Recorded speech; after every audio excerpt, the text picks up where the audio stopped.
जय हो।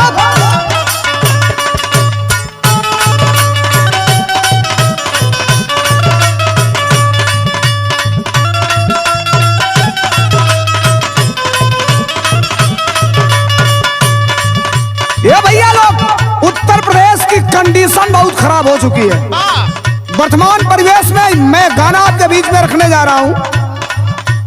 जरा आप बताइए, नौजवान उत्तर प्रदेश का भविष्य है, और ये नौजवान जिसके माँ और बाप अपने खून और पसीने की कमाई हार तोड़ मेहनत करके अपने बेटा और बेटी को यूनिवर्सिटी में, महाविद्यालय में पढ़ने के लिए भेजता है, और जब नौजवान उत्तर प्रदेश में बाबा जी के निकाले हुए टेट के परीक्षा में बैठा, 2 क्वेश्चन किया, तब तक लीकेज हो गया।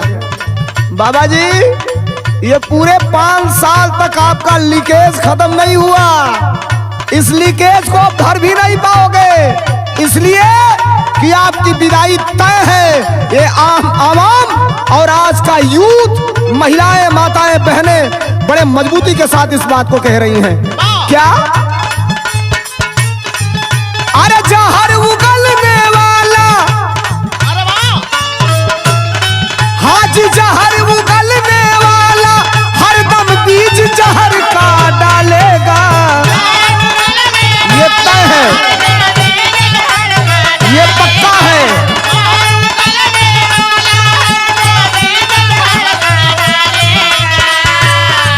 हाजी जहर उगलने वाला हरदम बीज जहर का डालेगा, जो टेट नहीं संभाला वो स्टेट क्या संभालेगा, जो टेट नहीं स्टेट क्या संभालेगा।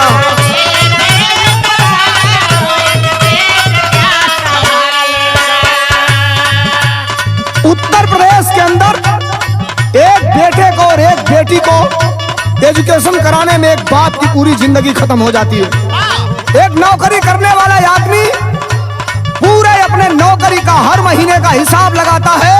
अगर 2 बेटा और बेटी पढ़ रहे हैं, दाल तेल साग सब्जी खरीदना है, तो महीना आते आते साहूकार का रुपया उसके सर पे चढ़ जाता है।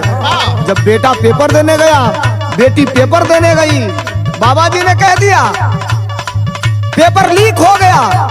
पकड़ा कौन गया? भारतीय जनता पार्टी के विधायक का भाई।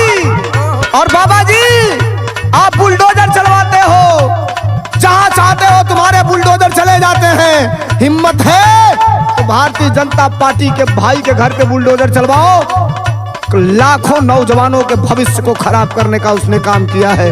ये लाइन कह रहा हूं, क्या यूपी के जनता का फरमान बाटे 22 में, उत्तर प्रदेश की आवाज है।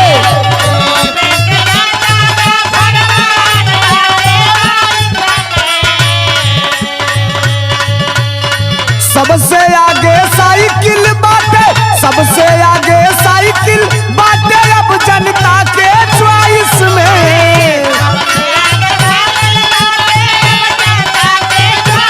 बाबा जी, यूपी कह रही है,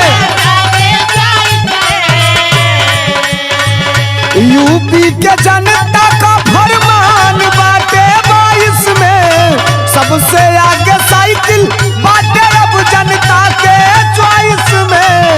और ये विदित है, इतिहास कहता है, क्या जो परिवार से वंचित है, अरे जो परिवार से वंचित है, ना दर्द किसी का जानेगा।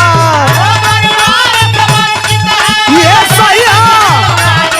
ए बाबा,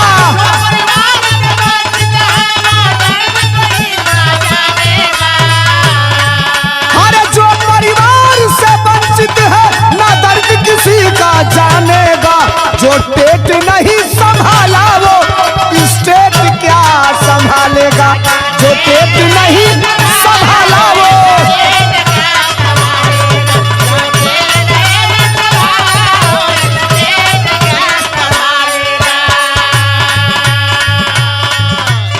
और याद रखना, उत्तर प्रदेश के अंदर बाबा जी आपका रोजगार यही है, नरेगा में काम दे रहे हो और कह रहे हो हमने कई लाख लोगों को रोजगार दे दिया। याद रखो, बड़ा बड़ा होर्डिंग आपने लगाया, शौचालय का आपने प्रचार किया, शौचालय बंद, पानी नहीं है शौचालय में। देख लेना 5 साल पहले हमारे नेता आदरणीय अखिलेश यादव ने लैपटॉप दिया था, आज भी चल रहा है। कई नौजवान उस लैपटॉप से अपना रोजगार कर रहे हैं, याद रखना। और गारंटी कह रहा हूं बाबा जी, इस देश के अंदर, भारत के किसी भी राजनीतिक पार्टी के अंदर अगर टेक्नोलॉजी का सबसे बड़ा कोई जानकार नेता है तो उस नेता का नाम है अखिलेश यादव। आपको अभी ये जानना पड़ेगा कि भारत की मूलभूत सुविधाएं जो आम जनता के लिए होती है वो जनता के बीच में पहुंचाई कैसे जाती है। आप हमेशा द्वेषता की बात करते हो, राजनीति में कोई जाति नहीं होती, राजा किसी धर्म का नहीं होता, किसी समुदाय का नहीं होता, राजा सर्वमान होता है, सबका मालिक होता है। अब सुनिए क्या, बेरोजगारी बढ़ल बा, सरकार में लीकेज है,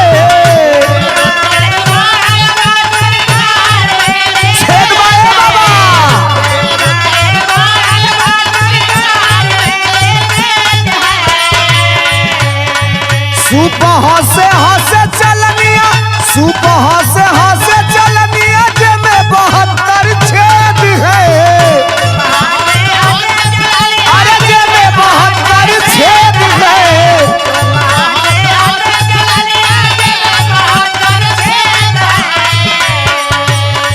बेरोजगारी बढ़ल बा, सरकार में लीकेज है, सुबह हंसे हंसे चलनिया, जेमे 72 छेद है। सुनिए, नौजवान की पीड़ा, नौजवान की पीड़ा अब किनकी हवा निकालेगा, इनकी हवा निकालेगा।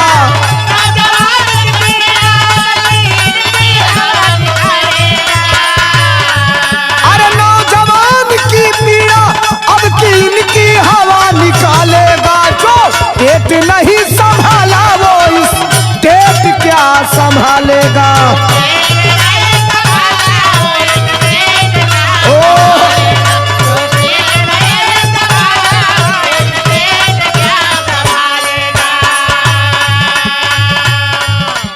और अब कुछ भी व्यवस्था और जुगाड़ करने से आप वापस नहीं आ रहे हैं।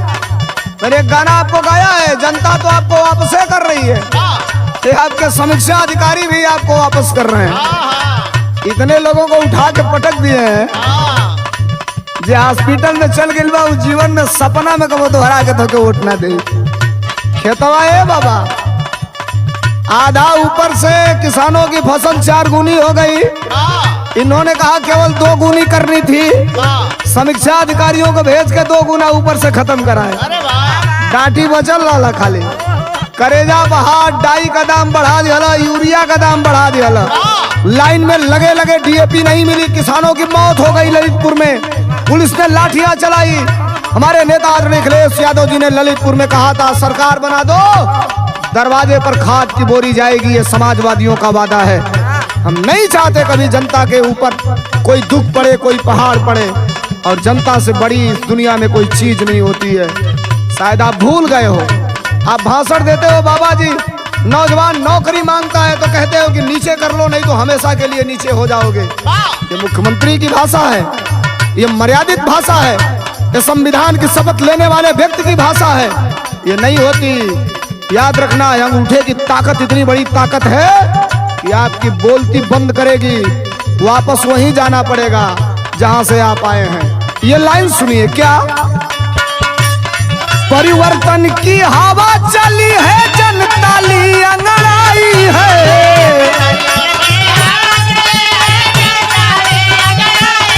ओहो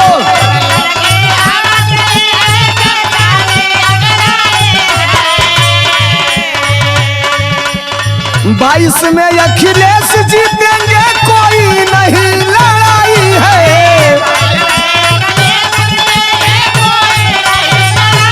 ओहो